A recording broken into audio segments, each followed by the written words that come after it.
अस्सलाम वालेकुम दोस्तों, आप देख रहे हैं स्पीड मिनी को। दोस्तों आज हम पढ़ेंगे बायो अवेलेबिलिटी के बारे में।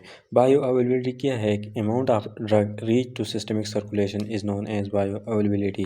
जितना भी अमाउंट होता है ड्रग का, और जब मुख्तलिफ रूट्स के ज़रिए मुख्तलिफ बैरियर्स के पास होकर सिस्टमिक सर्कुलेशन में पहुँच जाता है तो उसको बायो अवेलेबिलिटी कहते हैं। लेट्स सपोज पैरासीटामोल हम 1000 मिलीग्राम हम लेते हैं, तो इसकी सबसे पहले एब्जॉर्प्शन होगी। तो एब्जॉर्प्शन के नतीजे में भी इसकी कुछ जब डाइजेशन होती है तो उसमें कुछ amount of the drug, let suppose 100 milligram जो है ना, ये हमारे पास फीसिस में रिलीज़ हो जाता है।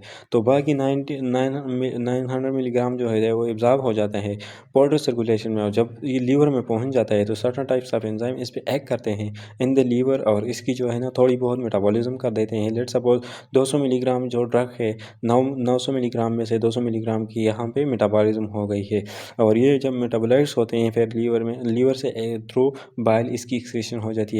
तो ये जो मेटाबोलाइट्स होते हैं, ये मेटाबॉलिज्म जो होती है इसको फर्स्ट पास मेटाबॉलिज्म कहा जाता है, जो कि लीवर में होती है। पहले ब्लड को पहुंचने से पहले पहले जब ड्रग की मेटाबॉलिज्म हो जाती है लीवर की में, तो इसको फर्स्ट पास मेटाबॉलिज्म कहा जाता है।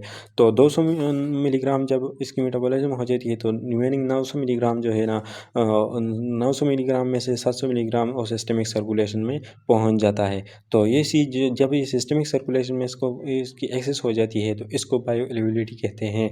तो सिंपली जब हम आईवी देते हैं तो आईवी जितने इंजेक्शन होते हैं तो उसको डायरेक्टली हम इंजेक्ट कर देते हैं इन टोटली ब्लड सर्कुलेशन में, तो उसकी बायो अवेलेबिलिटी जो होती है वो 100% होती है। लेकिन जब ओरली हम एक ड्रग को लेते हैं या अदर रूट्स के ज़रिए, तो उसकी जो टोटल अमाउंट जो होता है ब्लड ड्रग का, वो हमारे पास सिस्टमिक सर्कुलेशन में रीच नहीं करता। लेट सपोज एग्जांपल के तौर में हमने इसको पढ़ लिया, तो इसको बायो अवेलेबिलिटी कहते हैं। अगर हम ग्राफ को देखें तो हम जब ओरली ड्रग दे देते हैं ओरली, तो इसका क्या होता है कि इसकी जो बायो अवेलेबिलिटी होती है, पीक जो होता है कंसनट्रेशन का, वो बहुत कम होता है, क्योंकि इसकी जो सम अमाउंट डाइजेशन एब्जॉर्प्शन में डिक्रीज हो जाता है, some amount first pass metabolism में। अगर हम इसी ड्रग को आईवी देंगे तो इसकी जो कर्व है वो बहुत ज़्यादा होगी, पीक में होगी। मतलब क्यों कि इसमें जितना भी अमाउंट ऑफ ड्रग हमने दिया है टोटली उसकी एक्सेस हुई है इन टू द सिस्टमिक सर्कुलेशन। तो डिटर्मिनेशन इसकी है कि बायो अवेलेबिलिटी को एफ से ज़ाहिर किया जाता है। इसके लिए फार्मूला है एरिया अंडर कर्व। ये जो एरिया अंडर कर्व जो है ये आपको नज़र आ रहा है, India area under curve orally divide by area under curve IV. इन दो को कंपेयर करके हम एक ड्रग की बायो अवेलेबिलिटी को मालूम करेंगे। मल्टीप्लाई बाई 100%, 100 से इसको हम मल्टीप्लाई करेंगे तो इससे जो परसेंटेज है वो निकल आएगा। लेट सपोज हमने एक ड्रग को लिया है, 1000 मिलीग्राम एक ड्रग है, उसको हम इंजेक्ट कर देते हैं आईवी, तो इसकी जो बायो अवेलेबिलिटी होती है, मतलब सिस्टमिक सर्कुलेशन में इस ड्रग का कितना परसेंट जो है ना पहुंचता है, तो 100% टोटली जो 1000 मिलीग्राम हमने दिया है तो टोटली पहुंच जाता है। ऑन द अदर हैंड अगर हम ओरली लेंगे तो ओरली जो है इसकी 700 मिलीग्राम इसकी एक्सेस हो जाती है टू सिस्टमिक सर्कुलेशन। तो इसकी बायो अवेलेबिलिटी क्या होगी? तो इसकी बायो अवेलेबिलिटी सिंपल ये है कि 700 milligram divide by 1000 milligram multiply by 100, तो इसकी जो बायो अवेलेबिलिटी है वो 70% है। ठीक है, मतलब 70% जितना भी हम अमाउंट देंगे उसका 70% इस ड्रग का वो सिस्टमिक सर्कुलेशन में पहुंचेगा, तो इसको बायो अवेलेबिलिटी कहते हैं। ठीक है, तो ये ओरली हो गया 70 मिलीग्राम, और जो आईवी है उसकी 100 मिलीग्राम 100% होता है बायो अवेलेबिलिटी। अब वो फैक्टर्स कौन कौन से हैं कि जो कि बायो अवेलेबिलिटी को इफेक्ट करते हैं? तो सबसे पहले है first pass metabolism of drug in the liver after absorption before access to circulation.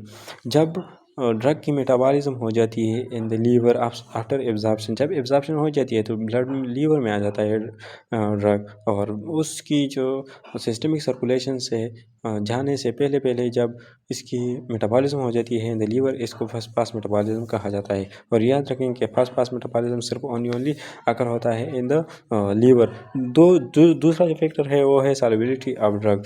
High water soluble drugs जो होते हैं, hydrophilic drugs, they are poorly absorb from GIT. इसकी भी एब्जॉर्प्शन जो होती है जीआईटी से वो भी बहुत कम होती है, बिकॉज क्योंकि unable to cross lipid bilayer. Lipid जो बाइलेयर होता है सेल मेम्ब्रेन का, वो बाइलेयर होता है, है और ये जो वाटर सॉल्युबल ड्रग होते हैं फिर इनके लिए ये पॉसिबल नहीं होता कि उसको क्रॉस कर सके। इसके अलावा अगर हाईली एक्सट्रीम लिपोफिलिक ड्रग, जितने भी हाईली लिपोफिलिक ड्रग्स होते हैं तो उनकी जो लिपिड बाइलेयर होता है उसको इजीली क्रॉस कर देते हैं, लेकिन they are insoluble in the aqueous body fluid. Body fluid में हमारे पास ऑलमोस्ट जो फ्लूइड, जितने भी फ्लूइड है फिर उनमें इसकी जो होती है वो अनेबल होती है कि सॉल्युबल हो। तो इसी वजह से जितने भी ड्रग्स होते हैं वो या तो वीक एसिडिक होते हैं, मतलब जो न तो वो एक्सट्रीमली लिपोफिलिक होते हैं न एक्सट्रीमली हाइड्रोफिलिक होते हैं, या वो वीक बेसिक इन नेचर होते हैं। इसके पीछे कहना ये है कि जितने भी वीक एसिडिक ड्रग्स होते हैं इन पे पॉजिटिव या नेगेटिव चार्ज नहीं होता, ठीक है। तो ये डायरेक्टली हमारे पास जो अनचार्ज ड्रग होता है हमारे पास लिपिड बाइलेयर को क्रॉस कर देता है। अगर ही जो एसिड वीक एसिडिक ड्रग्स होता है जब इसकी रिजोल्यूशन हो जाती है इनटू द आयंस बस तो इससे हाइड्रोजन आयन रिलीज हो जाता है, तो हाइड्रोजन आयन पे पॉजिटिव चार्ज आ जाता है और जो रिमेनिंग एनायन है उस पर नेगेटिव चार्ज आता है, तो फिर ये anion unable to cross the lipid bilayer, ठीक है। इसी तरह जो बेसिक ड्रग्स होते हैं वीक बेसिक ड्रग, वो हमारे पास जो उनका वीक बेसिक ड्रग वो हमारे पास होते हैं कि अब वो चार्ज ड्रग होते हैं, इन पे पॉजिटिव चार्ज होता है तो they are unable to cross the lipid bilayer. लेकिन जब यही बेसिक ड्रग इससे हाइड्रोजन आयन रिलीज हो जाता है ये हाइड्रोजन आयन, तो रिमेनिंग जो बेसिक ड्रग होता है वो अनचार्ज होता है बेसिक ड्रग, तो फिर वो क्रॉस कर देता है। तो इसलिए बहुत सारे ड्रग जो होते हैं वो वीक एसिडिक या वीक बेसिक होते हैं। तो जब वीक बेसिक ड्रग की bioavailability access to the systemic circulation ज़्यादा होगी एज़ कम्पेयर टू हाइड्रोफिलिक या लिपोफिलिक ड्रग्स। इसके अलावा जो है कुछ केमिकल नेचर्स हैं वो भी हमारे पास जो बायोअवेलेबिलिटी को अफेक्ट करते हैं। लेट्स सपोज हमारे पास एक इंसुलिन है, तो इंसुलिन का नेचर क्या है कि ये हमारे पास अमीनो एसिड इन नेचर, जब इसको हम ओरली लेंगे तो जितने भी प्रोटीन के लिए जो डाइजेशन के लिए एंजाइम होते हैं वो इस पे एक्ट करेंगे और इसको इंडिविजुअल प्रोटीन में कन्वर्ट कर देंगे अमीनो एसिड में। तो इसकी जो टोटल डिस्ट्रक्शन अगर होती है in the stomach acidic circulation में, तो इसी वजह से जितने भी इंसुलिन होते हैं वो इंट्रा डर्मली देते हैं या सबक्यूटेनियसली उनको दिया जाता है। दूसरी जो एग्जांपल है वो पेनिसिलिन जी है।